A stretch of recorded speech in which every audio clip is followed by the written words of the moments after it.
Hello, this is a video about quad ambiences in MetaSound.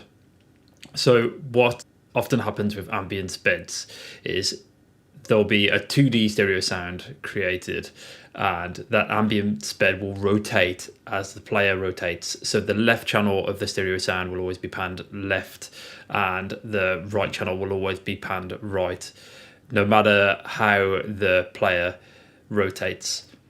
So what I wanted to do was take an Ambisonics recording with 4 channels and then detach the player's rotation from those 4 channels so that each channel is perceived as coming from the same direction regardless of how the player is rotated. So I'll give a demonstration of that now. So if I spawn into the level, you'll see we've got the letter labels here: front, right, left and back, and you can hear the ambience playing. So what you'll notice is if I spin around, you'll hear that the channels of the sound stay in the same location relative to the world and not the player. So you'll especially hear this if you've got headphones on.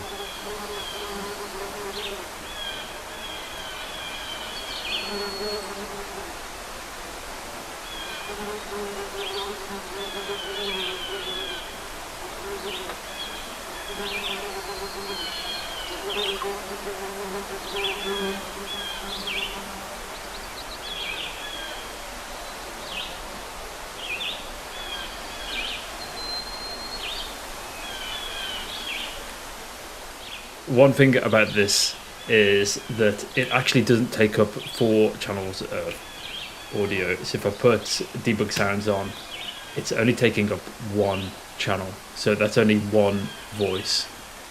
And that was my goal with it. So what I'll do now is I'll take you over a few aspects of how this is implemented. So jumping over to the player pawn, I'll show you how this is set up first. So we've got our letter labels here. You'll see that there's audio components here as well, but these actually aren't doing anything now. This was from a previous iteration of it where I sent the channels of the Ambisonics recording through its own audio component, but then that created 4 sound sources, which is not what I wanted. So those actually aren't doing anything now. And then the letter labels, what I'm doing with these is I'm setting them to that act as a location and then pushing it forward on the x-axis by 100 units. But this is setting it as the world location. So no matter how the actor for the player pawn is rotated, they'll always be in the right location relative to the world. So if I spawn in, you can see I've got all those bits in the distance there. You can see that the F is in that location, and then if I turn around this way, you can see that it's still in the same place because it's setting their world location. And I've done that for each of these labels. So this one is pushed, the one for the back is pushed back on the x-axis by 100 units, and then for the right and left, they're pushing them by 100 units and then negative 100 units, so that they are just a representation of where the channels would be in the world. Jumping over to the MetaSound, we've got the 4 channels of the Ambisonics recording here. I've split them into their individual channels and they're playing through a different wave player for each of them. Then we'll ignore this filter section and the panning for now, but I've got a stereo mixer and they're going out left and right. So it actually doesn't go out as 4 channels, it goes out as 2, and then they're panned from left to right to give the impression that they're moving around the player. So this heavily relies on Azimuth and the listener orientation. So as the player turns, this value will change in degrees. So when the player is looking in the same direction as the forward vector of the world origin, the degrees will be 0, and it's like the dot product. So when the player is looking in the same direction as the world origin forward vector, the dot product would be 1. And then as the player turns clockwise or anti-clockwise, this changes. So if we're going around clockwise, then if the player is looking to the right, then the azimuth will be 90 degrees, and it would be like if the dot product is then 0.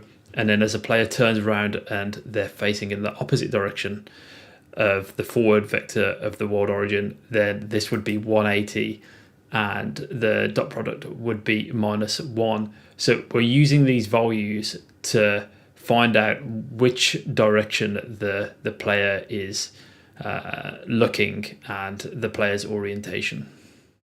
Now we've got our azimuth value, we're going to remap that to a value between 0 and 1. So if the remapped value is 0 or 1, the player is facing backwards. If the remapped value is 0.5, the player is facing forwards. And then for left, it's 0.25, and for right, it's at 0.75. So what we want to do now is remap that to a stereo panner, because my output of this is stereo, it's not quad.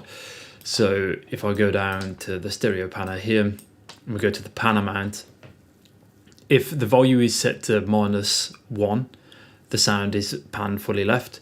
If the value is set to 1, then it's fully right. So we need to remap this value to those pan values. And the way that we're going to do that is with a wavetable. So this is for the forward channel, the channel that's in front of the player. So if we remember, if the value coming in is 0 or 0.5, the player is facing backwards at 0 and forwards at 0.5, so that channel needs to be panned to the middle, and that's what we're doing here. So if we output a value of 0, it's going to be center panned. If the value coming in is 0.25, the player is looking to the left, and we need to pan the forward channel to the right. So if the value coming in is 0.25, then we output a value of 1, which pans it to the right. And then if the player faces to the right, the forward channel needs to pan to the left. So the incoming value is 0.75, so the player is looking to the right. Then we output a value of -1, so it pans the sound to the left. So that's for the forward channel. Then if we think about the channel that's behind the player, that needs to be doing the exact opposite to what the forward channel is doing. So all we need to do for the back channel is multiply the value by -1, and that will sort the back channel for us. So when the front channel is panned to the right, then the back channel will be panned to the left. And then for the left and right channel pan, we're just doing exactly the same thing, but using different values. So if I go to this wavetable here, we could see it's doing a very similar thing to the above. I won't go through the numbers again because it's probably confusing with me just firing all those values at you. And then when we've outputted each of those values, we're going to store them in this variable. And then for each of the channels, we're going to make this the pan amount for the stereo panner. And that's how we're doing the pan for the quad ambience. Okay, so the next part of this is the filtering for each channel. So if we take the front and back channels as an example, if the player is facing forwards or backwards, both those channels will be panned to the center. So I needed to give the impression that the channel that is behind the player is coming from behind the player. So I'm using a biquad filter on each channel here. It's set to high shelf, and then the person that's implementing it can set the filter cutoff frequency to whatever they want, and we're affecting the filter gain via this variable here. So using this front channel as an example, this is how we're calculating it. So again, we've got the azimuth coming in and we're changing that to an absolute value. So as a reminder, if for the forward channel, if the player is facing towards that channel, this value coming in will be 0. If they're rotated 180 degrees and the channel is behind the player, it'll be 180. So we've got this low pass begin angle. So we've got the player facing towards the forward channel. They start turning. This low pass begin angle will be the angle at which the gain starts being affected from the filter. So I've set this at a default of 40 degrees. So when the player starts turning, they get to 40 degrees, we start affecting the gain of the filter. And then if the player gets to 180 degrees, we've got the high shelf gain min threshold here. So if we've set this to -5 dB, when they're facing in the opposite direction of the channel, then its gain will be at -5 dB. So this may make more sense with an example. So if I go to the player pawn here, I'm attaching all the functionality to the player pawn via this quad ambience controller. And we've got this high shelf gain min threshold here. And we've got our low pass start angle and we've got our filter cutoff frequency. So for the channel that's in front of the player, if they turn 180 degrees away from it, the filter will be at -5 dB at a cutoff of 10,000. So if we make this something really obvious, so I'll make this to -20 dB and I'll set this to 500 Hertz. Then I'm going to go back to our MetaSound. I'll disconnect all these other channels, so we're just hearing the channel that's in front of the player now. And if I then spawn in, so now if we start rotating, we can hear that we're at an angle of 40. So if we go to the output log, we can see on the orientation down here, this is for the front channel. So we're at 0 now. When we get to 40, the filter will start coming in and we can see the CH1 filter at the bottom starts decreasing as we turn away and we get to a full 180 degrees. We can see it's gone to -20, but we've got pretty extreme values here. So it's very obvious you wouldn't use values that are this intensive. So then if we start to rotate back to the forward channel, we can hear the filtering disappears again. So then going back to MetaSound, I'll just connect all these back up. That's how we're affecting the forward channel. Then for the back channel, we're just doing completely the opposite. So if the player is at 180 degrees, they're facing in the direction of the backwards channel. And then we've got our low pass angle here. So it's 180 minus this angle now. So at a rotation from the front channel of 140 degrees, this angle will start coming in. And then as this azimuth decreases to 0, it'll be the full high shelf gain min threshold for the back channel. For the side channels, I had to do a bit of math on the azimuth value to reorientate it for those side channels. And then we're doing something very similar for channel 2 and channel 4 here to affect the filter for each of those channels as well. And that's how the filtering works. One way I wanted to look at extending this system was setting up a method for playing one-shot birds, which get sent down a random channel. So we've got our ambience bed, and now we're going to play birds down these different channels, and they're not going to rotate as the player rotates. So I'll do a quick demonstration of this now. So if we spawn into the level, I reset my log, and now we're just waiting for the first bird to be played. So it's selected channel 2.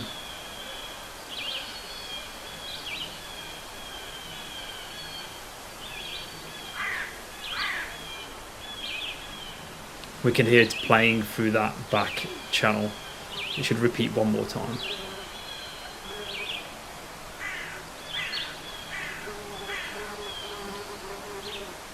Okay, so now it's played, it's 2 birds, and it's going to reset and choose a new channel.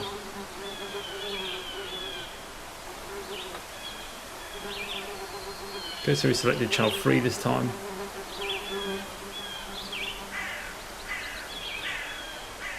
You can see it's playing down that rear channel now. It should repeat one more time.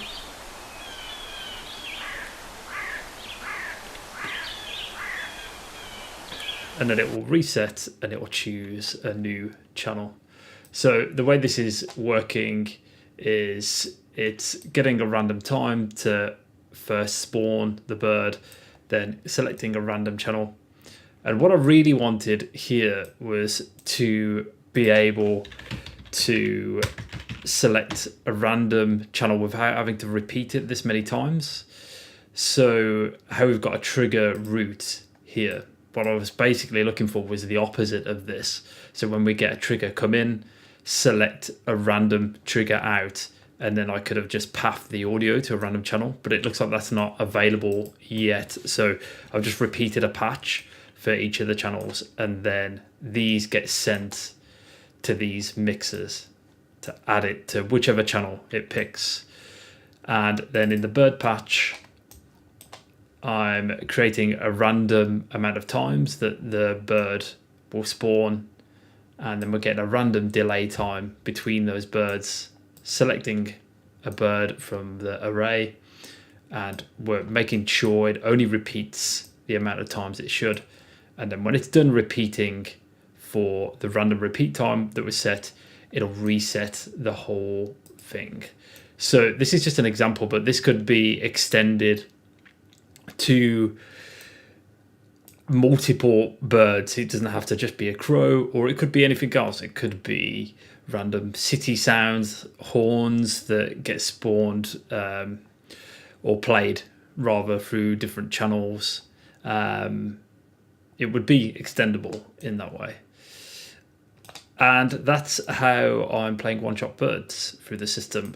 I'm not sure if I'd have it all in one MetaSound like this, because you're getting quite a bloated MetaSound. You could have an audio bus where you've got another MetaSound and then it's busing it into here. Yeah, there'd be further performance considerations with this. So you might be thinking that sounds like a lot of effort just to get an Ambisonics sound to play in the game and not be locked to the player's orientation. Well, there is an easy way of doing it if you just want to use a sound wave. So I've got another Ambisonics recording here, and on the sound wave asset I've just ticked is Ambisonics. So if now we spawn in, and I've just dropped this sound into the level here, and I'm playing it on spawn, and you can hear that the sound isn't turning as the player turns.